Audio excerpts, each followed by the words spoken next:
الله يتوفى الأنفس حين موتها والتي لم تمت في منامها فيمسك التي قضى عليها الموت ويرسل الأخرى إلى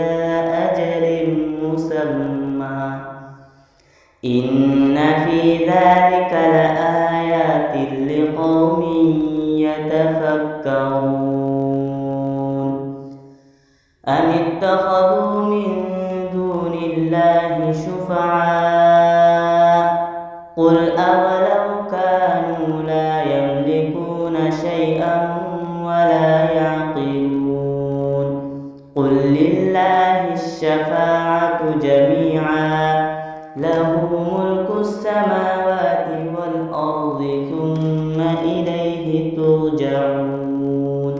وإذا ذكر الله وحده اشمأزت قلوب الذين لا يؤمنون بالآخرة وإذا ذكر الذين من دونه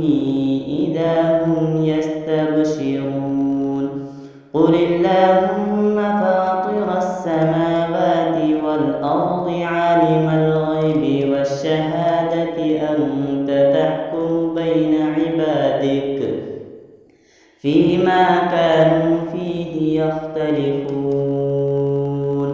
ولو أن للذين ظلموا ما في الأرض جميعا ومثله معه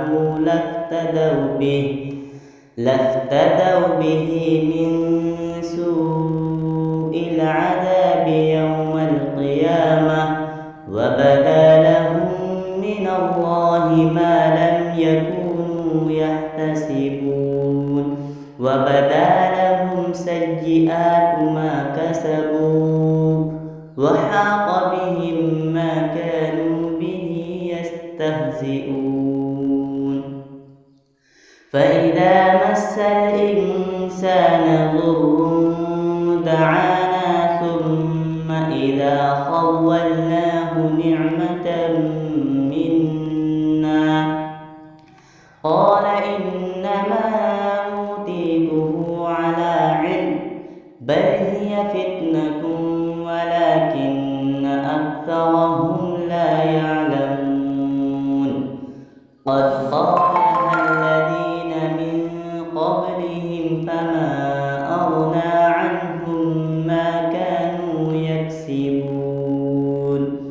فأصابهم سيئات ما كسبوا والذين ظلموا من هؤلاء سيصيبهم سيئات ما كسبوا وما هم بمعجزين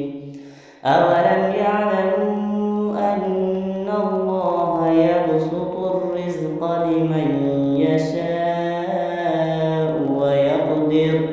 إن في ذلك لآيات لقوم